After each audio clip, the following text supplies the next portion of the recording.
قال على رأي المثل لو شفت أقرع استشيره، ده شعره وقع من كتر تفكيره. ها ها ها. رجال بدون ست زي التليفون بدون نت. في مثل عندنا في مصر معروف جدا بنقوله دايما على الشخص اللي مش عارف اي حاجة في اي حاجة. المثل دوت بيقول ده ما بيعرفش الالف من كوز الذرة. ونحن عنا من لبناني نفس الشيء تقريبا، بنحكي هذا المثل عن الشخص اللي دايما بيحكي عن حاله فاهم كل شيء وعامل حاله فهمان وهو مش فهمان. والمثل هو هذا ما بيعرف الخمسة من الطمسة. تعرف شو الخمسة وشو الطمسة؟ الخمسة بالعربي، الطمسة دايرة ملونة، فما يعرف الفرق بيناتهم. ايوه.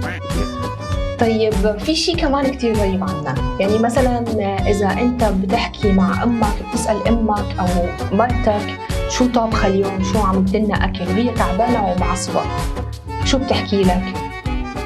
عنا بتحكي طابخت لك أو عملت لك زهرمان البخاري. تعرف شو زهرمان البخاري؟ لا.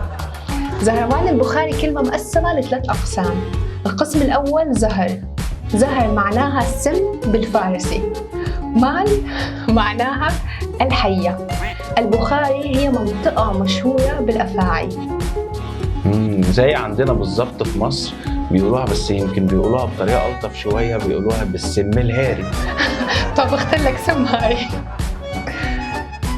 أما بقى لما تكون متضايق من حد وحابب تطرده أو تمشيه فبتقول له إيه؟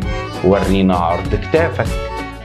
نحن عنا شيء مقارب، ممكن نحكي له فرجيني قفا ظهرك أو أحمل حالك وفل. طيب أنا اليوم خلصت أمثال يا كيمو، بدي أحكي لك وريني عرض كتافك. فرجيني قفا ظهرك. قال على رأي المثل لو شفت أقرع استشيره، ده شعره وقع من كتر تفكيره. ها ها ها. رجال بدون ست زي التليفون بدون نت.